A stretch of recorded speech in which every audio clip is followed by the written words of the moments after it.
Bonjour. Lorsque l'on se prépare pour un entretien d'embauche, on aimerait bien savoir au préalable combien de temps ça va durer. Eh bien, la durée classique d'un entretien en France, c'est entre 30 minutes minimum et 1h30 maximum. Bon, une fois qu'on connaît la durée, la question c'est qu'est-ce qu'on en fait pendant l'entretien? Surtout, comment réagir si on se rend compte que l'entretien tourne court et comment réagir si on voit que l'entretien est en train de dériver vers une situation très informelle et qu'on souhaite bien restructurer les choses pour garantir le fait d'obtenir le second entretien. Eh bien, c'est ce que l'on va voir ensemble dans la vidéo. Avant même de commencer cette vidéo, je vous invite à télécharger le guide pratique de l'entretien. C'est le premier lien que vous trouverez en description. Je m'appelle Nolwenn Bernat-Chassolan, je suis coach carrière. Abonnez-vous à ma chaîne YouTube pour recevoir l'ensemble de mes conseils pour réussir vos entretiens d'embauche et réussir votre évolution de carrière. Commençons tout de suite avec la première des situations, celle d'un entretien un peu trop court, en dessous de 30 minutes. Alors, il peut y avoir un signal positif, c'est-à-dire que le recruteur a tout de suite perçu chez vous les compétences et les comportements qu'il attendait et donc il sait d'emblée qu'il va vous convoquer pour un second entretien. Ça, c'est vraiment le critère positif, c'est-à-dire que ce premier entretien était vraiment une formalité. Ça peut quand même être un signal négatif, c'est-à-dire qu'au contraire, d'entrée de jeu, il a réalisé que les compétences requises pour le poste n'étaient pas dans votre CV, dans votre présentation professionnelle, vous n'avez pas su montrer non plus suffisamment d'aptitude pour le poste. Ça peut être également une problématique relationnelle, comportementale. D'emblée, il cherche quelqu'un peut-être de plus extraverti ou au contraire quelqu'un de plus introverti pour que cela corresponde aux besoins de son équipe. Et donc tout ça va être un ensemble de signaux négatif. Alors, c'est pas forcément une raison pour vous remettre en question. Parfois, on ne correspond pas du tout au profil que recherche le recruteur. Ça veut pas dire qu'on n'est pas bien. C'est juste qu'on n'est pas la bonne personne pour ce poste-là. Eh bien, c'est pas grave. Ce sera pour vous pour l'entretien d'après. Que faire dans cette situation? Car malgré tout, peut-être qu'il s'agit d'un malentendu entre vous et le recruteur et que vous pouvez encore vous rattraper. Eh bien, commencez par réexposer vos compétences techniques en parlant d'un projet que vous avez réussi, d'un défi que vous avez su relever dans un poste précédent. Vous revenez pour réaffirmer vos compétences, car après tout, peut-être qu'elles étaient mal décrites dans votre CV ou vous les avez mal exprimées dans votre parcours professionnel. Donc, réinsistez, essayez de rappeler que vous avez les compétences techniques requises pour le poste, si c'est le cas. Ça peut être valable pour les compétences relationnelles. Peut-être que le dialogue ne passe pas très bien entre vous et le recruteur. Ça peut arriver si vous avez une personnalité un peu introvertie ou si vous avez tendance à beaucoup vous résumer, à faire des réponses en oui, non. Le recruteur doit faire tous les efforts pour trouver des questions, alimenter le dialogue et généralement, ils n'aiment pas ça. Ils vont donc très rapidement mettre un terme à l'entretien. Ça peut aussi le renvoyer à un manque de motivation de votre part. Si vous n'êtes pas suffisamment dynamique, vous ne participez pas suffisamment à l'élaboration d'un dialogue positif entre vous et le recruteur. Soyez donc plus volontaire. Développez vos réponses, participez activement au dialogue avec le recruteur de manière à ce que vos entretiens ne soient pas trop courts. Surtout si vous réalisez que c'est une situation répétitive, entretien après entretien.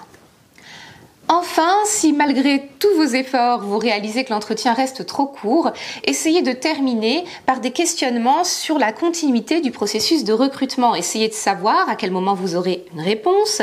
S'il y a un deuxième entretien, à quel moment on vous convoquera pour ce second entretien. Cela vous permettra de réaffirmer votre motivation, de prolonger un peu l'entretien et de vous donner quand même une chance supplémentaire de décrocher ce sésame pour le second entretien. Parlons à présent de la seconde situation si vous réalisez que votre entretien est un petit peu trop long. Ça fait déjà 1h30 que vous dialoguez avec votre recruteur et vous avez l'impression qu'il n'est pas encore en train d'y mettre un terme. Alors en soi, pourquoi ce serait forcément quelque chose de négatif? En fait, il y a évidemment un signal très positif qui est probablement que le recruteur passe un bon moment avec vous. Il a donc envie de le prolonger, il a envie de mieux vous connaître, de mieux vous rencontrer. C'est la raison pour laquelle ça dure. Ça, c'est le signal positif. Il peut quand même y avoir un signal faible, un signal négatif, c'est-à-dire que d'entretien professionnel, on est en train de dériver vers une discussion un peu triviale, une discussion plus amicale, c'est-à-dire que vous êtes en train de perdre la main sur l'entretien. Le recruteur a perdu de vue la raison pour laquelle vous étiez en face de lui. il discute, il n'est plus en train de vous recruter. Le vrai problème avec ça, c'est qu'il est possible que le recruteur, après coup, trouve qu'il a passé quand même beaucoup de temps avec vous, qu'il a bavardé, bref, que vous lui avez fait perdre son temps. Alors ça peut sembler injuste, mais c'est parce que vous avez un vrai rôle à jouer dans l'entretien de recrutement. Alors, que faire si vous réalisez que votre entretien est en train de glisser vers la discussion avec le recruteur? Le premier point, c'est de réussir à être vraiment stratégique, c'est-à-dire vous allez utiliser tous les éléments de la discussion pour revenir toujours vers les points clés de la fiche de poste, les compétences, les aptitudes qui sont requises. Par exemple, vous êtes en train de discuter du dernier livre que vous avez lu, de la rentrée littéraire, du dernier film que vous êtes allé voir. Ça peut arriver régulièrement en entretien, mais si vraiment ça prend toute la place et que vous n'êtes pas en train de postuler dans une entreprise qui vend des livres ou qui fait du rédactionnel, c'est pas forcément pertinent. Être stratégique, c'est rebondir en disant que vous aimez beaucoup parler de vos lectures, de vos films. Vous estimez par exemple que c'est un vrai point d'entrée pour rencontrer les personnes avec qui vous travaillez, créer du lien, mieux les connaître, qu'en début de journée, c'est une façon de briser la glace pour créer une dynamique de groupe et donc c'est quelque chose que vous aimez particulièrement partager avec les membres de votre équipe.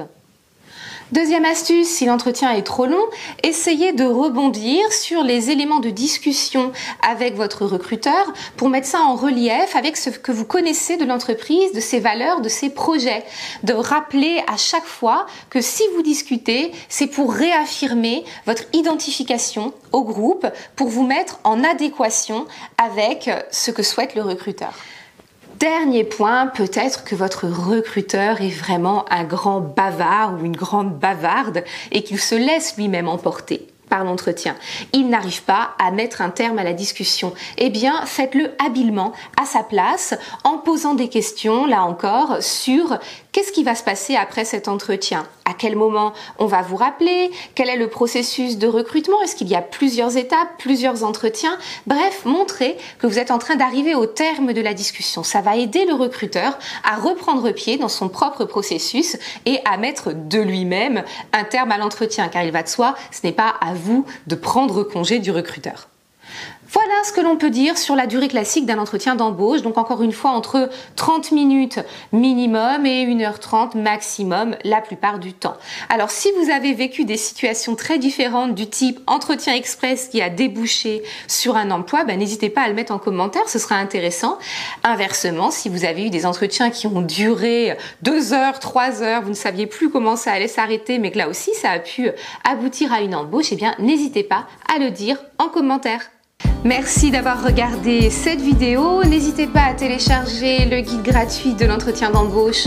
Le lien est le premier dans la description. Si vous avez aimé la vidéo, eh bien signalez-le en likant et surtout abonnez-vous à ma chaîne YouTube pour recevoir l'ensemble de mes conseils.